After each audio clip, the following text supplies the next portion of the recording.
everyone! Today I am here with a book review for you. I will be reviewing the book The Princess Bride, and let me just start out by saying I just finished watching the movie.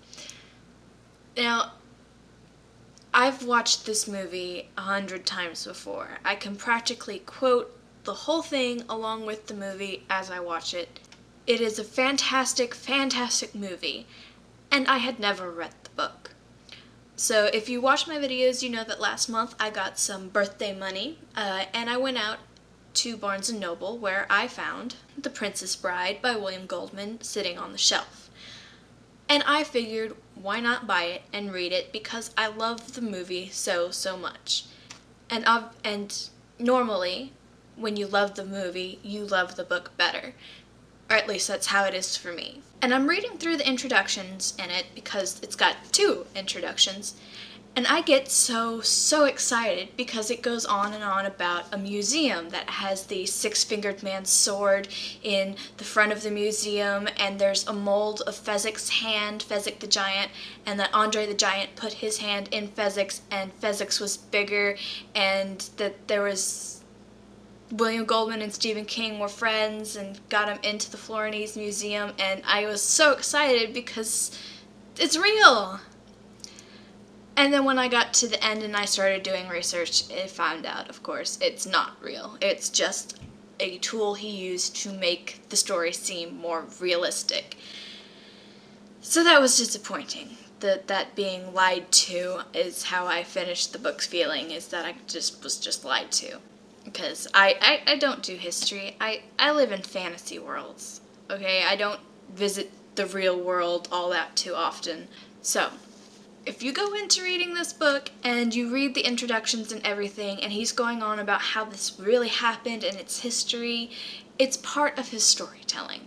And once I got over the concept of I just got lied to, I actually really enjoyed that section of being lied to. I enjoyed it through the book when I thought it was real, and I still will enjoy it afterwards. Because not only do you get the story from the movie where Buttercup... Hello, I'm back. My camera battery kind of died on me, and I found out that I have no batteries in my apartment, so I had to go to Walmart and get some more. And I also got lunch, so I'm back.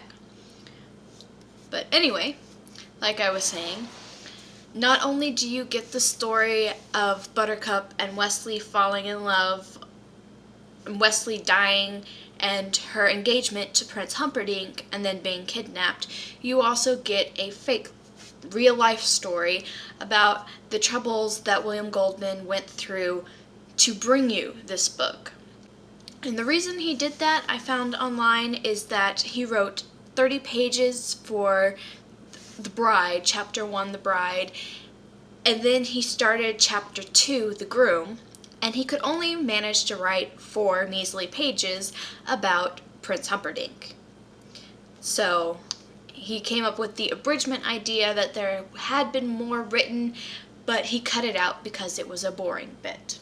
I read some reviews before I started my own, and in a great majority of them, a lot of people did not like William Goldman's interruption to the Princess Bride storytelling.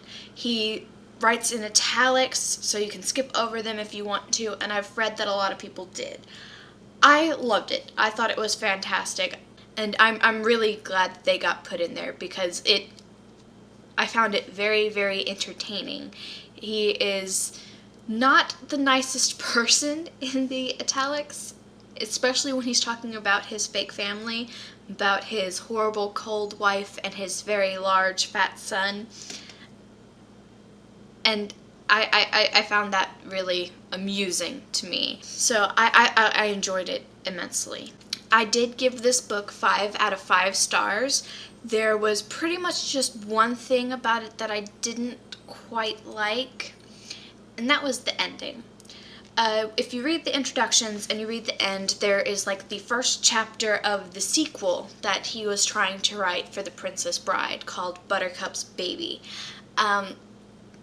It was okay as a chapter. It did not live up to Princess Bride standards. It didn't. And I prefer the movie ending to the book because the movie ending is completely happy, it wraps everything up, and it closes it off as in one story, a standalone story. And the end in The Princess Bride, the book, tried to make it so that he could write another one. And I don't really think that's necessary. I think The Princess Bride is a fantastic enough story all by itself, and you don't need Buttercup's Baby, and I would like for it to stay as one story, a standalone story. The book does kind of fill in some holes that I thought the movie plot kind of left out. Like, for instance, how does Prince Humperdinck find Buttercup, and then Buttercup is just a lowly farm girl. Why is she addressed as a princess? And that kind of story gets told in the book, and it answers just the few questions that I had from the movie. And also, I want to say that reading the book made me look at the movie a little bit differently. The first time I saw the movie, I was young. I don't even remember how young I was. I just know that I was little when I watched the movie for the first time. And I think that every time I've watched it since, I've still kind of watched it with the little kid eyes. In reading the book, I get a kind of more adult perspective on it. I see some things that I didn't necessarily see. Like, I never understood why Miracle Max lied and said that, why he was trying to get out of making the pill.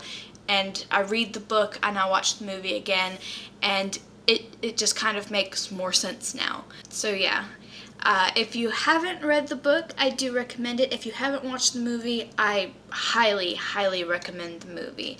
The plotline is great, the love story is great, you have fantastic fencing, so that's fantastic in the movie, and the characters, I love the characters. They are fantastic. I love every single one of them. Vizzini is extremely mean, which I had not quite noticed before I read the book.